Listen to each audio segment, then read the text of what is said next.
Un astéroïde, détaché de la Lune, s'est récemment rapproché de la Terre. Représente-t-il une menace pour nous? Kamoa-Alewa, également désigné sous le nom de 2016 HO3, tourne à une vitesse impressionnante en gravitant à proximité de notre planète. Pour simplifier, appelons-le HO3. Les astronomes l'ont repéré le 27 avril 2016. En comparaison avec d'autres astéroïdes, il est minuscule. Toutefois, sur Terre, il aurait la taille d'un petit immeuble, soit environ la moitié de celle de la grande roue du London Eye. Découvert depuis Hawaï, son nom peut être approximativement traduit par « un fragment oscillant ». Après l'avoir étudié, les scientifiques ont émis l'hypothèse qu'il pourrait s'agir d'un éclat de la Lune projeté dans l'espace à la suite d'un impact. Il existe une zone de la Lune appelée cratère Giordano Bruno, baptisée en hommage à un philosophe italien du XVIe siècle qui a payé ses idées au prix fort. Vue de l'espace, cette formation se distingue par d'immenses rayons de matière s'étendant sur plus de 150 km et demeurant encore lumineux. Leur présence suggère qu'un impact colossal s'est produit à cet endroit. Un témoignage historique évoque un événement inhabituel à ce sujet. En 1178, 5 moines, alors en voyage à Canterbury, en Angleterre, auraient observé un phénomène étrange sur la Lune. Selon eux, elle semblait se scinder, accompagnée de flammes et d'étincelles. Peu après, les ténèbres auraient envahi l'ensemble de sa surface.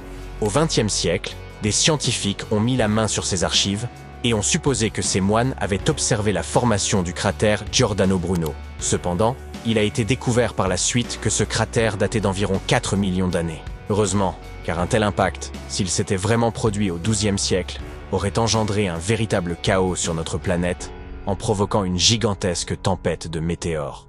Quoi qu'il en soit, notre HO3 est probablement un fragment de la Lune détaché lors de cet impact il y a 4 millions d'années. Heureusement, il n'y a pas lieu de paniquer. Lorsque les astronomes ont détecté ce fragment lunaire, ils ont rapidement tracé son orbite.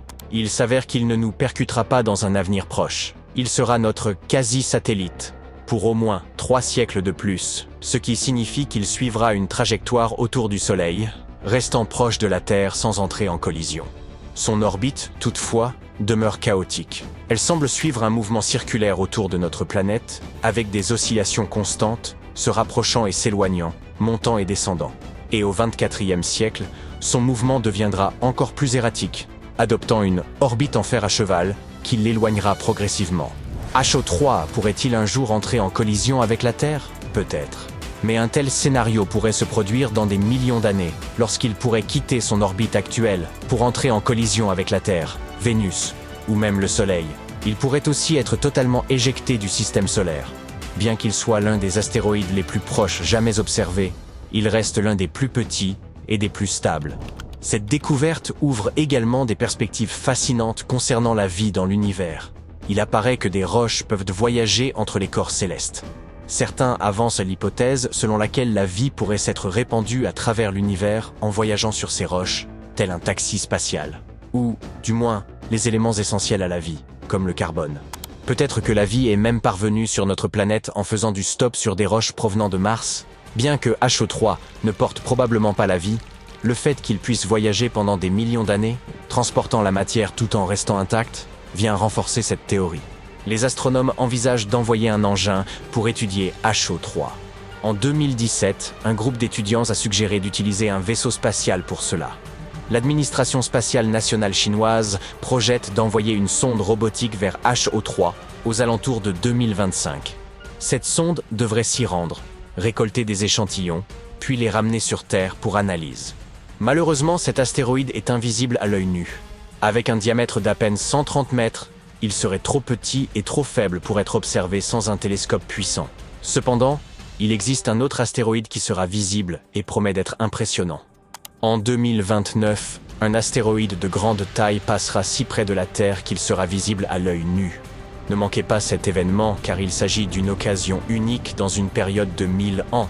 Cet astéroïde, connu sous le nom de 2004 MN4, ou Apophis pour faire court, est bien plus grand que HO3, avec un diamètre d'environ 370 mètres. Ce passage sera le plus proche jamais enregistré.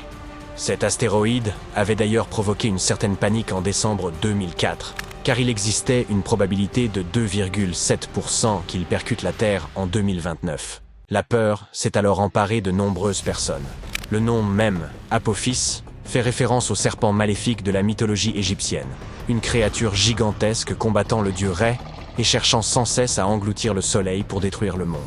Heureusement, grâce à des données plus précises, les scientifiques ont vite constaté qu'il passerait effectivement très près de nous en 2029, mais qu'il ne ferait que passer sans causer de dommages, tel un caillou tranquille. Une autre inquiétude, cependant, était liée à la possibilité qu'Apophis traverse un trou de serrure gravitationnelle pendant son passage rapproché de notre planète. Cela aurait pu accidentellement modifier son orbite. Et si un tel phénomène se produisait, il reviendrait sur Terre en 2036, un peu à la manière de la planète du film Mélancolia. Cependant, après de nouveaux calculs, les chercheurs ont écarté cette hypothèse. Apophis s'approchera toujours de la Terre en 2036, mais à une distance équivalente à celle de Vénus lorsqu'elle dépasse notre planète. Après cela, Apophis et la Terre suivront leurs trajectoires respectives. En moyenne, un astéroïde de la taille d'Apophis frappe la Terre environ une fois tous les 80 000 ans. Si un tel impact se produisait, il détruirait une vaste zone, provoquant des tremblements de terre et des tsunamis à l'échelle mondiale. Cependant, il ne déclencherait pas une apocalypse. Loin de là. Apophis ne sera visible qu'en Europe, en Afrique et en Asie occidentale. Ainsi, si vous souhaitez l'observer, vous n'aurez peut-être pas à voyager. L'astéroïde apparaîtra comme une étoile se déplaçant rapidement dans le ciel nocturne et brillera suffisamment pour être observé à l'œil nu. Il sera relativement facile à repérer la nuit, bien que les lumières des villes puissent compliquer son observation. Considérez un instant que ces astéroïdes ne sont pas les seuls à traîner dans les environs. Tant HO3 qu'Apophis font partie des astéroïdes de classe Apollon. Ce groupe d'astéroïdes possède des trajectoires qui croisent celles de la Terre. Ils représentent ainsi une véritable menace, car en traversant l'orbite terrestre, ils pourraient potentiellement s'approcher de notre planète, voire entrer en collision avec elle. Le premier astéroïde de ce groupe à avoir été observé est Apollon 1862, nommé d'après le dieu grec du Soleil. Découvert en 1932, c'est de lui que le groupe tient son nom. Cet astéroïde est encore plus imposant. Il mesure plus d'1 kilomètre de large. Il est si grand qu'il possède même une petite lune dans son orbite. De plus, Apollon ne croise pas seulement l'orbite terrestre, mais également celle de Vénus et de Mars. Petit fait amusant. Bien qu'il ait été le premier astéroïde de ce type à être identifié, les télescopes l'ont accidentellement perdu de vue pendant plus de 40 ans. Les scientifiques ont donc simplement continué de recenser les astéroïdes visibles. Lorsqu'Apollon a été redécouvert en 1973, il n'était plus en tête de liste et a dû se contenter d'un numéro bien plus élevé. Apollon continuera de passer près de la Terre au cours des prochains siècles. En 2075, il se trouvera quelque part autour de Vénus. Cependant, il devrait passer sans heurts. En tout cas, il n'y a pas de quoi s'inquiéter, car les astronomes surveillent de près ces astéroïdes. Si un danger immédiat se présentait, nous en serions probablement informés. Pour qu'un astéroïde puisse anéantir totalement la vie sur Terre, il devrait avoir un diamètre supérieur à 10 km, à l'instar de celui qui a contribué à l'extinction des dinosaures, il y a 66 millions d'années. Toutefois, ces astéroïdes sont si extraordinairement rares que d'ici à leur arrivée, il est possible que l'humanité ait déjà colonisé d'autres planètes.